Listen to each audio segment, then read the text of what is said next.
Call me a romantic, but I definitely feel like the way to someone's heart is through their stomach. I'm Divya Gugnani in New York City with a Top Chef finalist who's going to show me how to make just the perfect date meal. So let's go behind the burner and meet the chef.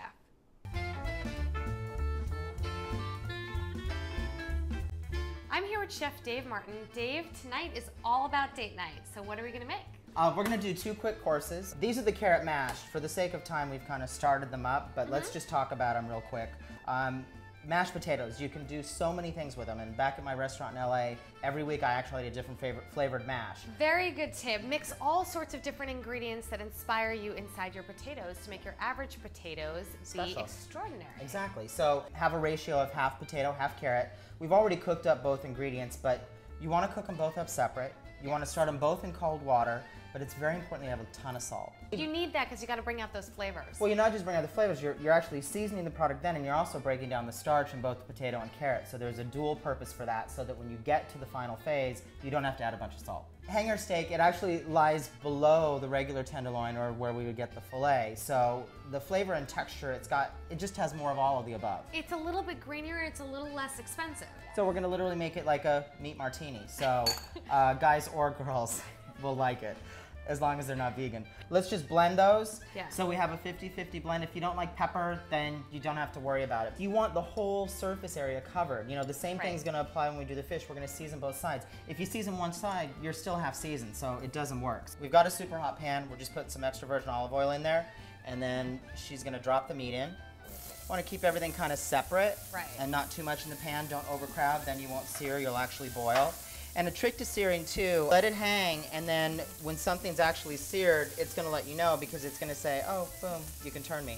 We're going to cook this to a medium rare, so you can kind of mix it all up. Yeah. It's all good because there's such a little amount. They're little pieces, so we want to just kind of brown all the sides, and they're so small, it's going to cook super fast. So you can let it hang out in the hot pan, and it's going to continue to cook. You're going to let it rest, then all the liquid redistributes, exactly, so that's very important, and then it's done.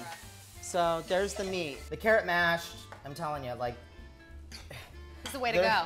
So we've got that in, then we're gonna top it off with our perfectly seared hanger that's seasoned as well. It looks so shiny. This is the Asian ginger pan sauce, which is, it's a little bit of soy, it's some sherry, it's actually light soy so we don't get over sodiumed. Little sherry, there's a little ginger, there's a little black pepper, and we just kind of reduce that. And sugar, duh. Can we taste it now? Yes, we can. Okay, good. I get the carrot flavor, but the meat is just seasoned perfectly, cooked perfectly, might I add. Well, it's just fun, and it's a nice way to start your meal. So it's time for our vegetables and our main course. Yes, so we're doing the striped bass with the veggie medley underneath. So we're gonna do some extra virgin olive oil on the pan, and then we're gonna put our Brussels sprouts. We're gonna roast all our vegetables here in a second. We need to season them. Season, toss, season. And then let's drop them in the oven. I'd say 350 to 400 is a great temperature. I'd say we'll check in at about 5 to 6 minutes and see where we're at. We may take some of that. We may do the Brussels sprouts a little bit longer because we wanna roast and really get some great caramelization there, which brings us more flavor. It has amazing flavor. With Brussels sprouts, it's very important to cook them a little bit longer than you think. Okay, so, you know, we're gonna save time, we're gonna save energy, and we're gonna just pan roast the garlic real quick. Be done in maybe 8 to 10 minutes. Don't cook it too high, medium heat, and just keep an eye on it. So we've got a little oil on it. We're just kind of letting it roll, and boom, it'll come together real quick. And this is gonna be in our roasted garlic butter that will finish the bass. It's mushroom time. Again, we're doing a lot of different techniques today.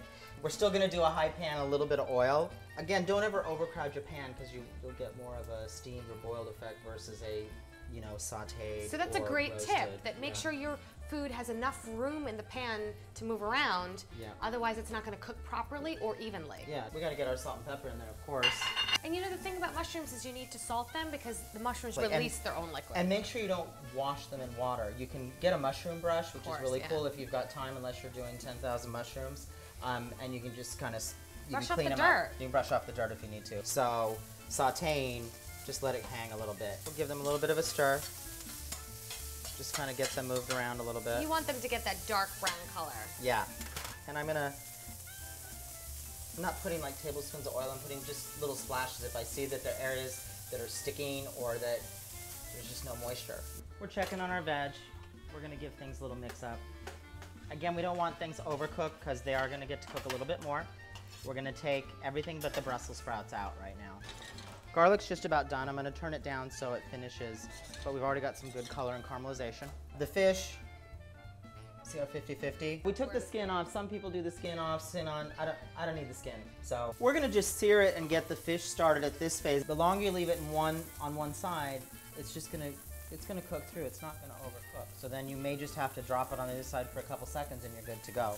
So how do you pick fresh fish, Dave? You want it to spring back and you don't want it to ever smell fishy. That means it's not good. You're going to a fish counter, so talk to your fish guy and ask him, when did the fish come in? Oh, it came in today. Can I check it out? He'll let you touch it. You know, he'll give you the scoop. You know, a good fishmonger is very worthwhile. And don't buy fish that's half off. So I'm gonna start by making the garlic butter, and I'm just gonna mash up the roasted garlic. I've got the butter tempered, so it's sat out, so it's nice and good to go. And it's easy to mix when it easy to sits mix. out. P.S. unsalted butter.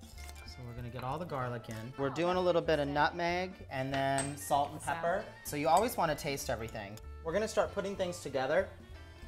I just have this nice big kind of rondeau pan. I'm getting a little bit of oil in here.